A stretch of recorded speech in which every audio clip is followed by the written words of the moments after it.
चुनावों में चंद दिन ही शेष बचे हैं और अभी से ही नेताओं ने अपनी ताकत जोखनी शुरू कर दी है। अंबाला लोकसभा प्रत्याशी वरुण चौधरी के लिए आज कांग्रेस की एक जनसभा का आयोजन यमुनानगर में किया गया और इस जनसभा में भाग लेने के लिए भूपेंद्र सिंह हुड्डा, हरियाणा कांग्रेस अध्यक्ष सूरजवान सहित कई कांग्रेसी नेतागण मौजूद थे। ऐसे में इन लोगों ने यहां मंच पर आते ही अपनी जीत का दावा किया तो वहीं भाजपा पर कई प्रहार किए। मंच पर आते ही भूपेंद्र सिंह हुड्डा ने वरुण चौधरी की जीत का दावा करते हुए कहा कि वरुण चौधरी लाखों की वोटों से जीत हासिल करेंगे। हालांकि मंच पर अभी समारोह के लिए एकत्रित नेतागण थे, एक दूसरे को सम्मान दिया जा रहा था। यहां तक कि मंच पर कुछ ऐसे नेता भी पहुंचे जो इनेलो को छोड़कर आज कांग्रेस में शामिल हुए थे, जिसमें जसबीर सिंह बिट्टू जो कि 3 बार लगातार पार्षद रह चुके हैं, वह भी आज कांग्रेस में शामिल हो गए। गुरबाज सिंह के नेतृत्व में आज जसबीर सिंह बिट्टू मंच पर पहुंचे और उन्होंने कांग्रेस को ज्वाइन कर लिया। ऐसे में मान सम्मान मंच पर चल रहा था कि अचानक कुछ लोग एक बड़ी फूल माला लेकर मंच की तरफ पहुंच गए, लेकिन जैसे ही यह फूल माला पूर्व मुख्यमंत्री भूपेंद्र सिंह हुड्डा के गले में डाली, तभी उनकी नज़र एक पोल पर पड़ी जहां टेंट में आग लग चुकी थी। हालांकि समय रहते ही लोगों की नज़र इस टेंट पर पड़ गई जहां टेंट से आग धू धू कर जलते हुए कपड़ा नीचे गिर रहा था। आग लगते ही अफरा तफरी का माहौल पैदा बन गया। कुछ लोगों ने फूल मालाएं फेंक कर आग को बुझाने का प्रयास किया, लेकिन जनाब यह तो आग थी, इसको अग्निशमन यंत्र से ही बुझाया जाना था।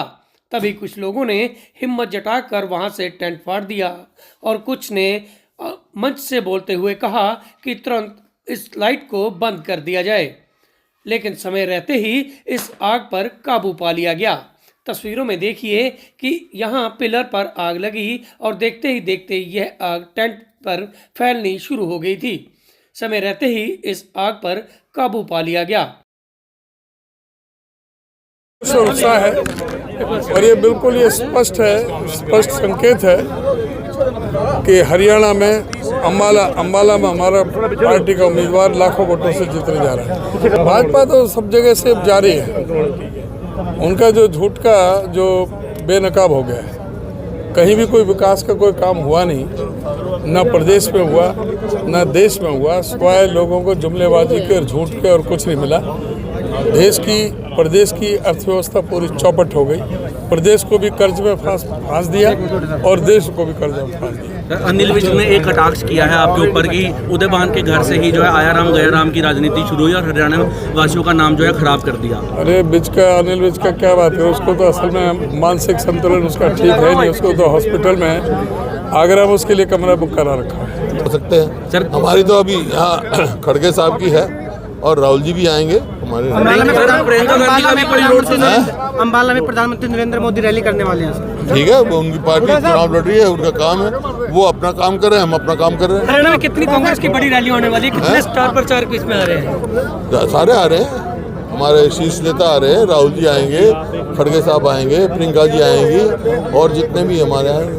सर निर्दलीय विधायकों ने जो समर्थन दिया था आज वो राज्य भवन ने रिजेक्ट कर दिया। नहीं, ये गलत खबर है। रिजेक्ट क्या है? उन्होंने कहा अपने ईमेल से भेजो, उन्होंने अपने ईमेल से भेज रहे हैं। पब्लिक मीटिंग में कह चुके हैं। तो सर अभी सरकार कैसे चल रही है आपके पक्ष में? अल्पमत में सरकार चल रही है।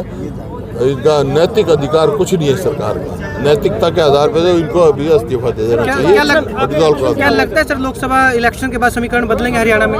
किस चीज के समीकरण? कि क्या सरकार बन सकती है कांग्रेस की? अगर देखिए, हमने तो सरकार बनाने की बात नहीं की, हम तो असेंबली डिसॉल्व करने की बात कर रहे हैं और लोगों का मैंडेट करने की बात कर रहे हैं। बहुत अच्छे उम्मीदवार हैं। इनकी लोकसभा में जो विधानसभा में जो परफॉर्मेंस रही है, हर मुद्दे पे ये पूरे अपनी मजबूती से आवाज़ उठाते हैं, मजबूती से बोलते हैं और अपने मुद्दे उठाते हैं। इसी प्रकार से लोकसभा में भी यहाँ के मुद्दे मजबूती